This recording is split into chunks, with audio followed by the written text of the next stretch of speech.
Hi, we are back to reading stories, short stories from the collected short stories of Ruskin Bond.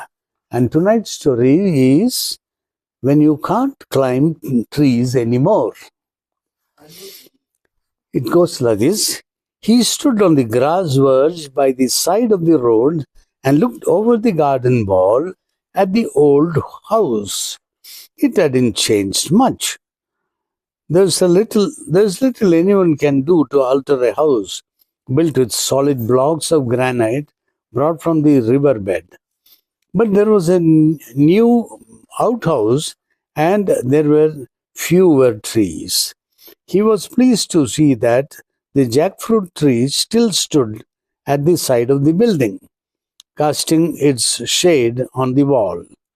He remembered his grandmother saying, "A blessing rests on this house, where falls the shadow of a tree." And to the present owners must also be the recipients of the tree's blessings. And so the present owners must also be the recipients of the tree's blessings.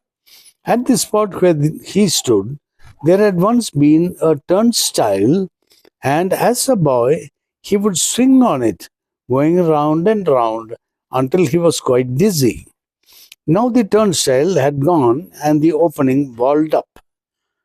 Tall hollyhocks grew on the other side of the wall. "What are you looking at?" It was a disembodied voice at first. Moments later, a girl stood framed between the dark red hollyhocks, staring at the man. It was difficult to guess her age. She might have been 12 or she might have been 16, slim and dark, with lovely eyes and long black hair. "I'm looking at the house," he said. "Why? Do you want to buy it?" she asked. "Is it your house?" he asked. It's my father's," she said. "And what does your father do?" "He's only a colonel." "Only a colonel?" he said. "Well, he should have been a brigadier by now," she said. The man burst out laughing. "It's not funny," she said. "Even Mommy says he should have been a brigadier." It was on the tip of his tongue to make a witty remark. Perhaps that's why he's still a colonel. But he did not want to give offense. They stood on either side of the wall, appraising each other. "Well," she said finally, "if you don't want to buy the house, what are you looking at?" "I used to live here once," he said. "Oh," she said, 25 years ago when I was a boy, and then again when I was a young man, until my grandfather died, and then we sold the house and went away." She was silent for a while, taking in this information. Then she said, "And you'd like to buy it back now, but you don't have the money." He did not look very prosperous. "No, I wasn't thinking of buying it back. I wanted to see it again, that's all." "How long have you been living here?" "Only 3 years," she said. She had been eating a melon and there was still juice at the corners of her mouth. "Would you like to come in and look once more?" she asked. "Wouldn't your parents mind?" "They've gone to the club. They won't mind, and I'm allowed to bring my friends home." "Even adult friends?" "How old are you?" "Oh, just middle-aged, but feeling young today." And to prove it, he decided he would climb over the wall instead of going around by the gate. He got up on the wall all right, but had to rest there, breathing heavily. "Middle-aged man on the flying trapeze," he muttered to himself. "Let me help you," she said, and gave him her hand. He slithered down into a flower bed, shattering the stem of a hollyhock, and they walked across the grass As they walked across the grass, he noticed a stone bench under a mango tree. It was the bench on which his grandmother used to sit when she tired of pruning the rose bushes and bougainvillea. Let's sit here, he said. I don't want to go inside. She sat beside him on the bench. It was March and the mango tree was in bloom. A sweet, heavy fragrance drenched the garden. They were silent for some time. The man closed his eyes and remembered other times.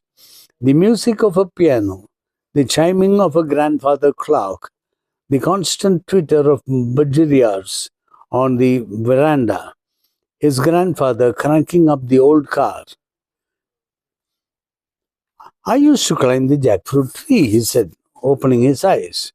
I didn't like the jackfruit, though. Do you? It's all right in pickles, she said. I suppose so. The tree was easy to climb. I spent a lot of time in it. Do you want to climb it again? My parents won't mind. No, I don't think so. Not after climbing the wall.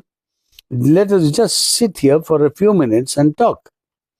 I mentioned the jackfruit tree because it was my favorite place. Do you see that thick branch stretching out over the roof? Halfway along it, there's a small hollow in which I used to keep some of my treasures. What kind of treasures? Oh, nothing very valuable. Marbles, I had one. A book I wasn't supposed to read. A few old coins I had collected. Things came and went. There was my grandfather's medal. Well, not his exactly, because he was British and the Iron Cross was a German decoration, rewarded for bravery during the war. That's the First World War. When grandfather fought in France, he got it from a German soldier. Dead or alive? Pardon? Oh, you mean the German? I never asked that. Dead, I suppose. Or perhaps he was a prisoner. I never asked grandfather. Isn't that strange? And the Iron Cross? Do you still have it? No, he said, looking her in the eye. I left it in the jackfruit tree. You left it in the tree? Yes, I was so busy at the time packing and saying goodbye to friends and thinking about the ship I was going to sail on that I just forgot all about it. She was silent, considering, her finger on her lips, her gaze fixed on the jackfruit tree. Then quietly she said, it may still be there in the hollow of the branch. Yes, he said, after 25 years, it may still be there, unless someone else found it. Would you like to take a look? I can't climb trees anymore, he said. I can, I'll go and see. You just sit here and wait for me. She sprang up and ran across the grass, swift and sweet of limb. Soon she was in the jackfruit tree, crawling along the projecting branch. A warm wind brought little eddies of dust along the road. Summer was in the air. Ah, if only he could learn to climb trees again. I found something, she cried. And now, barefoot, she runs breathlessly towards him. In her outstretched hand, a rusty old medal. He takes it from her and turns it over on his palm. Is it the Iron Cross? She asks eagerly. Yes, this is it. Now I know why you came. You wanted to see if it was still in the tree. I don't know. I'm not really sure why I came, but you can keep the cross. You found it after all. No, you keep it. It's yours. But but it might have remained in the tree for 100 years if you hadn't gone to look for it. Only because you came back on the right day, at the right time, and with the right person. Getting up, he squeezed the hard, rusty metal into her soft palm. No, it wasn't the cross I came for. It was my lost youth. She understood this, even though her own youth still lay ahead of her. She understood it, not as an adult, but with the wisdom of the child. that was still part of her. She walked with him to the gate and stood there gazing after him as he walked away. Where the road turned, he glanced back and waved to her. Then he quickened his step and moved briskly towards the bus stop. There was a spring in his step. Something cried aloud in his heart.